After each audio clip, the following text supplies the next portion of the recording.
تېره ورځ چې په پکتیکا او خوست کې د پاکستاني جټ الوتکو بمبار ترسره کړ.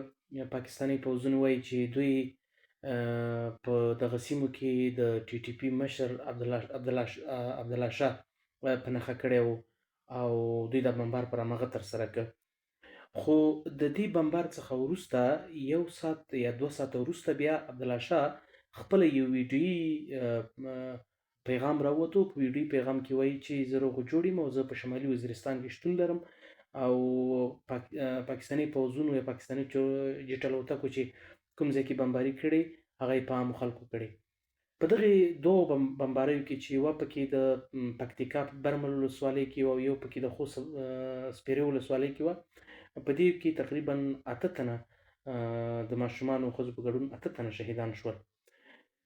له دې نه وروسته اسلامي امارت پاکستان د جټ الوتکو د بمبار ته ځوابي بریدونه ورکړل او تقریبا د ډیورنډ پر فرضي کرښه باندې د پر فرضي کرښې په اوږدو باندې تقریبا 9 پوستې دوی په 9 پاکستانیو پوستو باندې بریدونه ترسره کړل او پاکستاني لوري ته درنه تلفات واړول. زما په اند پاکستان دغه ډول بریدونه چې ترسره کوي، پاکستان یو دغه ډول بریدونه په دې خاطر ترسره کوي چې پاکستان حکومت او د پاکستان پوځ خپله پاکستان ملت ته نور بې اعتباره دی. هغوی اوس کوشش کوي چې د خپلې ناکامۍ هغه پړاو د خپلې ناکامۍ کار دلته وکړي او خپل ملت ته یو ډول وضاحت ورکړي چې موږ خو لا دلته په ټي ټي وي باندې ګزارونه کوو، دلته په ټي ټي وي باندې ګزارونه کوو. زما په اند دا پخپله د پاکستان نور د بې اعتبارۍ هغه اخرنی حد دی او نور به پاکستان په دغې لابیو باندې هېڅ وخت مخې ته لاړ نه شي.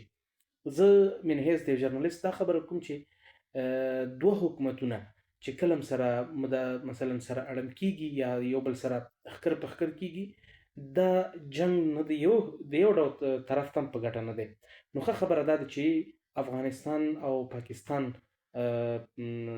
دواړه لوري د سیاسي میز ته راشي او دغه ستونزه چې راولاړه شوې ده د خبرو له لارې حل کړي. جنګ یې د حل لاره نه ده.